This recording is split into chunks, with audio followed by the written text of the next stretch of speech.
discípulo sempre deve imitar o mestre. Asaf, discípulo de Davi, imitava Davi. O Salmo 75, versículo 10 é uma lição para mim, para nós também imitarmos.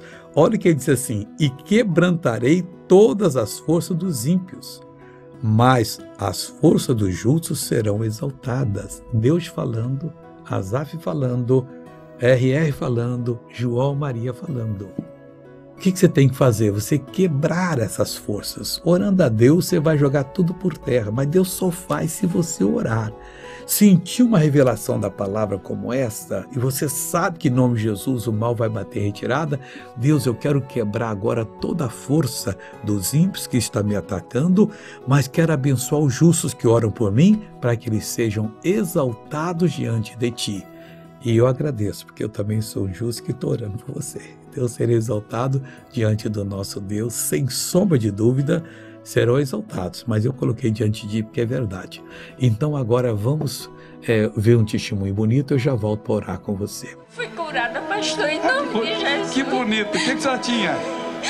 Ai, meu Deus, pastor, desde pequenininha que eu nunca ouvi por esse ouvido. Nunca ouviu desse ouvido? Não, e esse daqui tava com um barulho e agora não tá mais, pastor, eu tô ouvindo o senhor. Tá ouvindo os dois hoje? Não, pastor. Chega um pouquinho mais pra cá, responde que eu vou perguntar, tapa bem o ouvido que era bom. Tá tapado. Como é que é o seu nome? Leci. Eu sou solteira.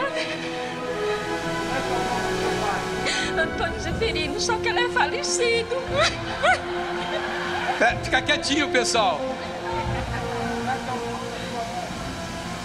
José Família da Silva. Aleluia!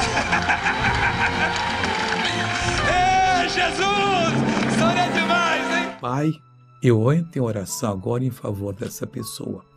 Não aceito mal nenhum na vida dela. Eu repreendo e reprovo e digo: mal saia, vá embora, não oprima mais, agora, em nome de Jesus Cristo. Deus te abençoe, bom dia e que Deus seja com você.